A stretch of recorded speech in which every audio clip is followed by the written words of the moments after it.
Sa pagtilaok ng mga manok, nagising si Huli. Namumugtong ang mata. Nakita niyang madilim pa sa paligid at ang unang sumagi sa kanyang isipan ang sapantahang dahil gumawa ng isang himala ang birhen. Bumangon siya at nag-antada at taimtim siyang nagdasal ng kanyang mga dalangin sa umaga at lumabas sa batalan. Nag-iingat siya na walang kumalatis sa kanyang paglakad.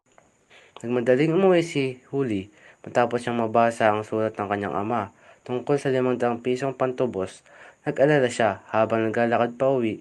Pagdating sa bahay, nakita niyang natutulog ang kanyang lelong matapos magluto, kaya nag-isip siya na kung paano niya ito kakusapin tungkol sa nangyari. Madalas sabihin ni Huli kay Basilio, "Pag ako ay naging mediko at nakasal na tayo, ay hindi nakakailangan ng ama mo ang kanyang mga lupain. Malaking kahangalan ang nagawa kong panggigipuspos," sabi niya sa sarili, samantalang inaayos ang kanyang tampipi. Habang nag-aayos siya ng gamit na sagi ng kanyang mga daliri ang agnos, ay inilapit sa kanyang labi, ngunit kinuskos niya ito sapagkat baka mahawa siya ng sakit. Dahil ang agnos na iyon na may brilyante at emerald ay galing sa isang ketongin. Nakita niya ang kanyang lelong na pinagmamasdahan lahat ng kilos at kinuha niya ang tampipi ng damit at nakangiting lumapit upang humalik ng kamay.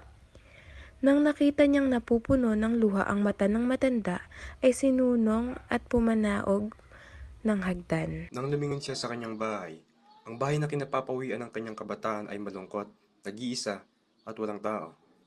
Ang kanyang mga matay na puno ng luha at tumupo sa isang sanga ng kahoy na nasa tabing daan at umiyak ng kahapis-hapis. Matagal nang nakaalis si Huli at si Tandang Selo ay nakadungaw at tinatanaw ang mga nakagayak na taong patungo sa bayan upang magsimba sa Misa Mayor. Ang kaarawan ng Pasko sa Pilipinas, ayon sa matatanda, ay pista ng mga bata. Binibihisan at sinusuotan sa kanila ang lahat ng kasuotang bago at dinadala sila sa Misa Mayor. Pagkatapos ay dinadala sila sa mga bahay-bahay ng kamag-anak upang humalik ng kamay. Binibigyan sila ng pera, ngunit karaniwan hindi man nila masilip pagkatapos, sapagkat kinukuha ng kanilang mga magulang. Ang mga taong may kagulangan na may sarili ng pamumuhay ay nakakalahok din sa kapistahang ito at ang kanilang aginaldo ay isang matamis, isang bungang kahoy, isang basong tubig o isang munting handog na walang halaga.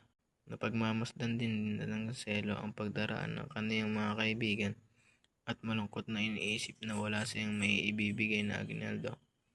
Kanino man ng taong iyon. Nang salubogin niya ang mga kamag-anakan dumating, gulilat, hindi nakabigkas ng anumang salita. Pinigil ang kaniyang lalamunan at ang tanging gumalaw sa kaniyang bibig ay isang ipit na tunog na kagaya ng sahunghoy. Pipi! Pipi! Ang sigawang balot ng sindak at pagkagulo.